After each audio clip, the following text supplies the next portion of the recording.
in this tutorial I'll be specifically covering the adding of information, so brand new information like new records, and for this it will be adding links because we'll be using the block link table again.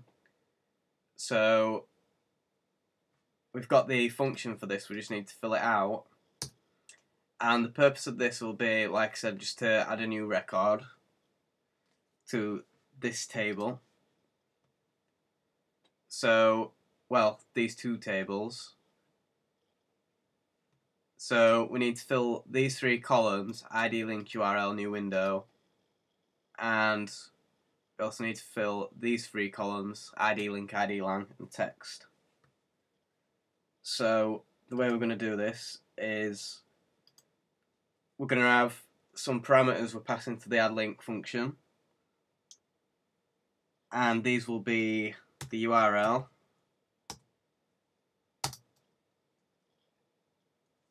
the new window property, and text. So all the other parameters that we could consider to be part of this function can be defined inside the function, but we don't need to include them unnecessarily yet. So first thing I'm going to cover is just a little comment for URL registration, because this first function that we're going to write inside this function is going to be covering just inserting the data for the block link table, so just the first table I showed. Just make sure this is tabbed in. Yep. So just like the other function we did before, the get links, we're going to start with a DB get instance, and with this get instance execute.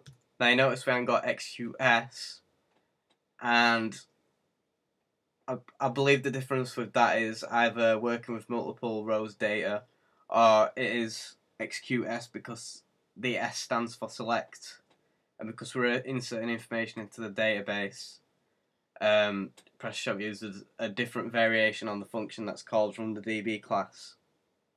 So that's just a brief explanation. So just need to write a jQuery. Sorry, I don't know where that came from. Need to write an SQL query in here. So insert into, that's saying that we're putting information into the database, that's brand new. Then, as before, DB prefix underscore, make sure I spelt it right, block link values, and just in this bit I'm going to be escaping the backslash characters, or actually the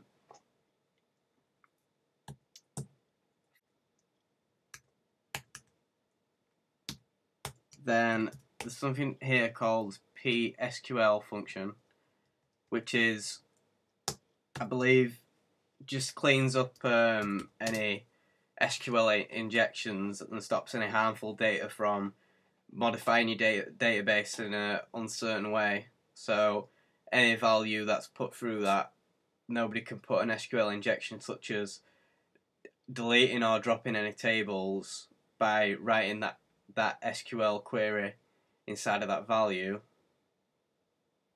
and they can't add a value that's not meant to be in a certain column. So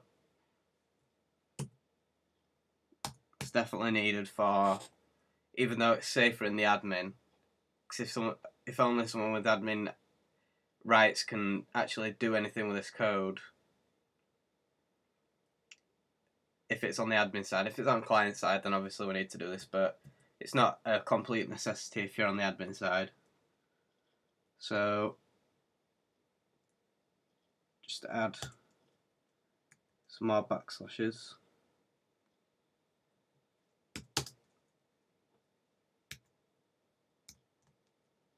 Then we're just going to check if the variable new window is set.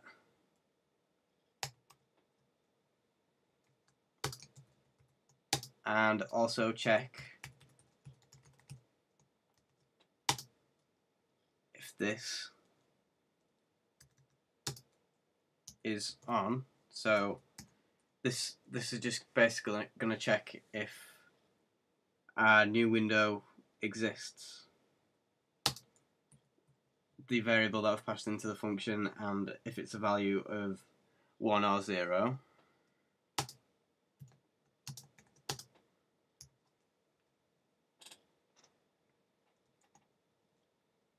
Just depending on whether it's marked as on. And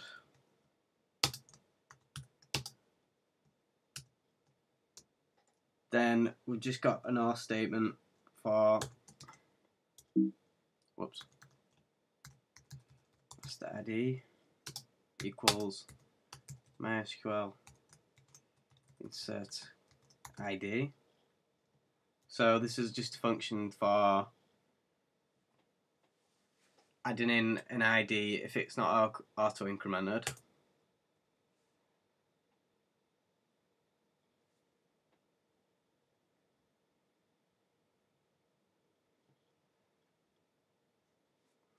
Then we just need to add return false, because we're checking if this query works, but we've got the exclamation mark in front of it. We're obviously checking if it doesn't work, that we want to tell the module that it hasn't worked, inserting the information. So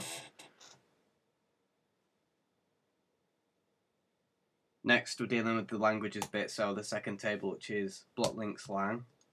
So we're just going to put, just like the other one, multilingual text.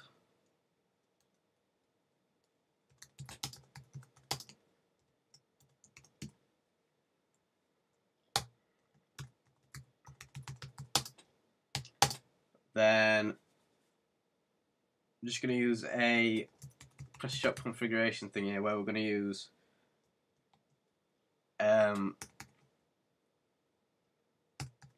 languages.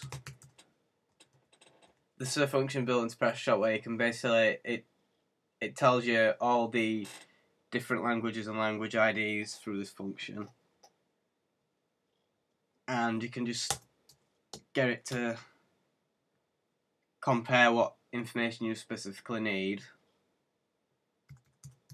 So default language equals int.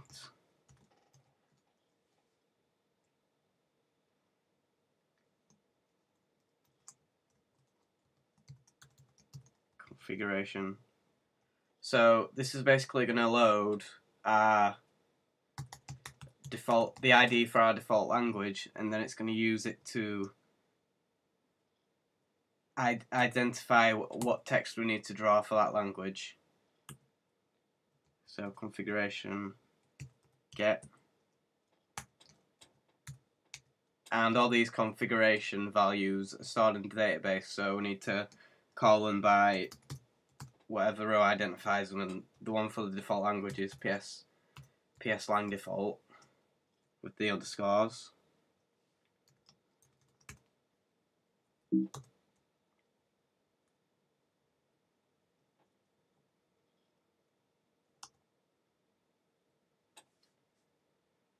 And next we just need to check if the languages is set.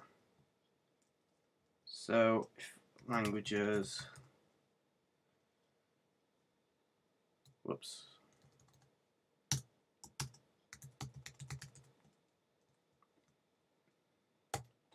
and if that returns, if that statement happens to be true, then we can't really do anything with the module, so we just have to return false.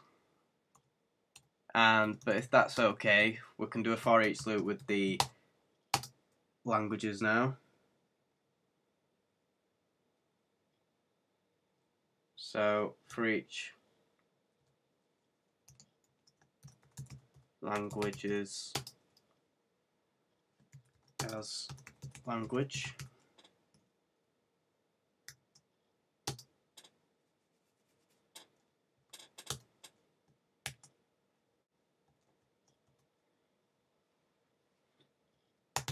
And the first thing we're going to check is, now in this bit I'm going to put a form function, but this is just going to be ignored for now, so it's not really relevant at the minute.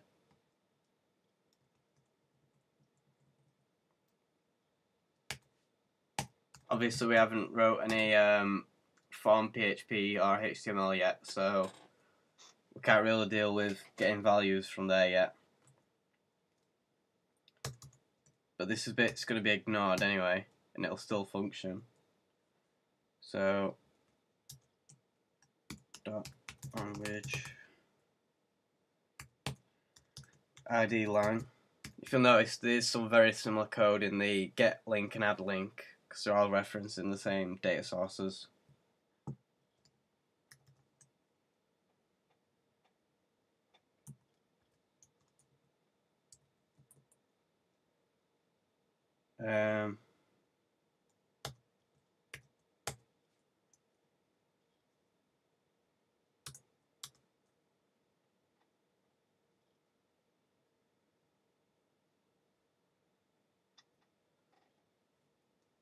So inside this, we're going to do another DB query.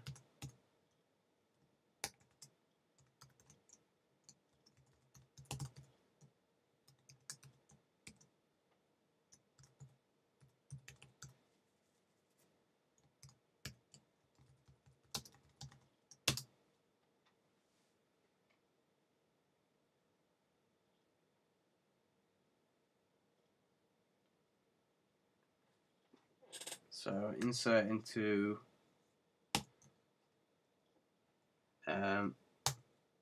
DB prefix.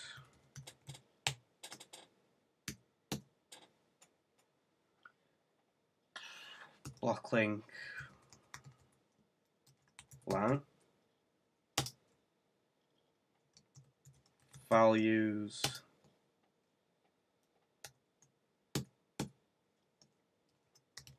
int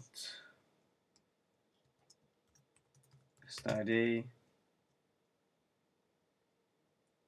That's just going to be the link of the ID of the link.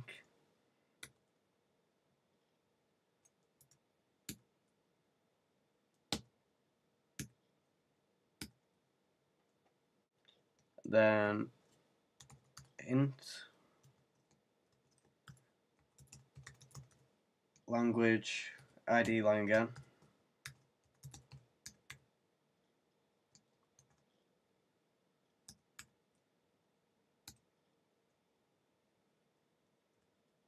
And then we're going to escape the speech marks again and filter our input so that there's no SQL injections or other exploits.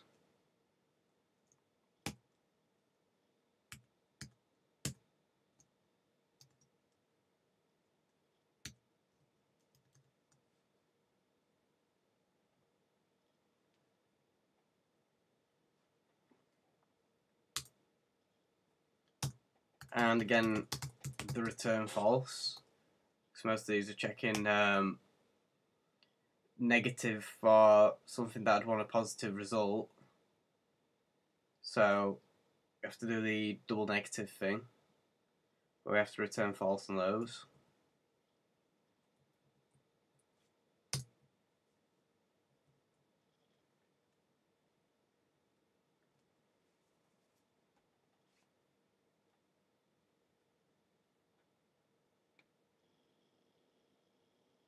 Then just underneath the closing bracket of the if statement, checking for the post variable, we're going to check. This is the part that's going to work for us since we haven't got the form variables yet.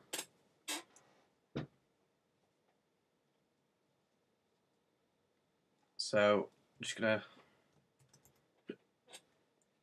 copy this whole thing.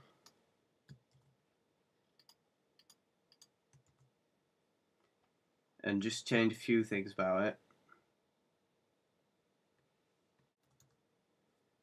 So the different purpose in this one is that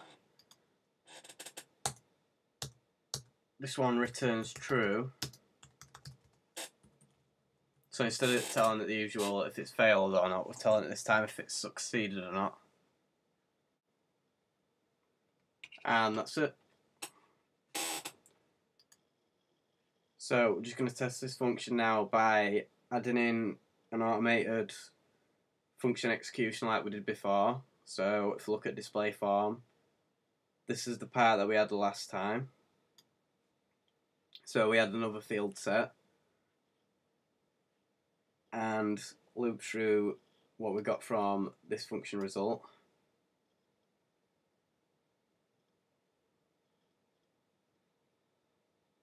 So just need to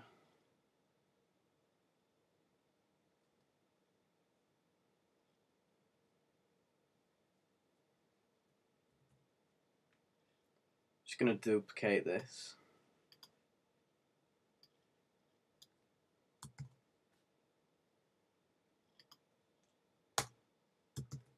And I'm just going to change a few things, like obviously I'm going to change get links to add links. Just check we spelt it right. Add link. It's not links because it is only a single link this function returns.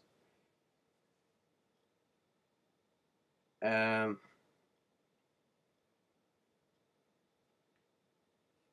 I'm thinking this through wrong. Because this is only adding, it's not necessarily bringing any information back. On the information, it's bringing back as if it was successful or not, which will bring up an error if it didn't anyway. So, which shouldn't happen. Once it's set up correctly, we'll have form validation. So the only way it could go wrong is if it's wrong on the form, and then we can tell them on the form what they did wrong. So we're just gonna have it simply as this add link. So these are gonna be just a website. So I'm gonna use my own website for adding to this. Then the next value is a just check back actually, new window, and I'm just going to set that to 0, which means I don't want it to open in a new window. And then the text for that link, and I'm just going to put hello world, simple enough to remember. And I'm going to save it and try it out.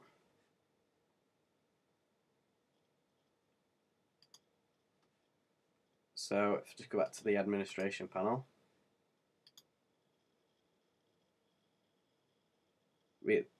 something's wrong with it. You'll be able to tell this by going back to modules as well, because you'll be able to see it brings up an error. Yeah. So we just need to track down exactly what's been written wrong. So it looks like I've done a little mistake here. I've put execute S instead of just execute. And I've put the dollar in front of the exclamation mark instead. Just noticed another error that this DB fix had the speech mark and the dot the wrong way around. Right, these last IDs have a capital I.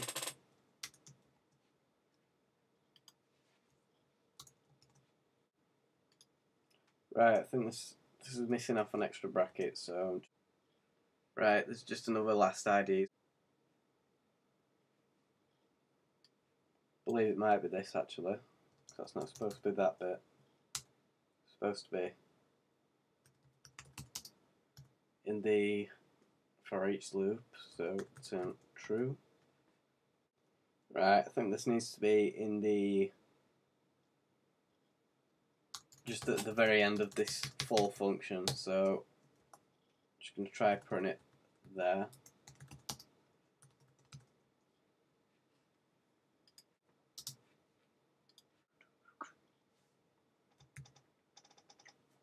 I've just noticed on these return false statements I actually had a semicolon. So that's another cause that could be. There's another DB prefix with the dot and the apostrophe. So just fix that. See if this works. And finally we've restored it. So you can see a lot of problems can go wrong when you're coding, but even so, there's no need to panic because it'll be something simple that you've just done a spelling error or just a syntax problem on. So let's get back to the module. Configure. And if we just check the two tables now, then you can see that now we've got an extra record. If you're keeping track from the last tutorial, you'll see that that was the only link I had before, the number 8 one. But now I've got the one with the information I just inserted. And if we're checking lang, that might be a record I put in before, but you can see it's turned up there. And exactly as I wrote it. And you'll notice it's also applied for all languages, because we didn't deal with any post form variables. We just dealt with the default function, and that's just because we didn't specify one language. It's just use that as default for all. That's fine, and that just covers it for this tutorial really. So next one will be updating links, and stay tuned.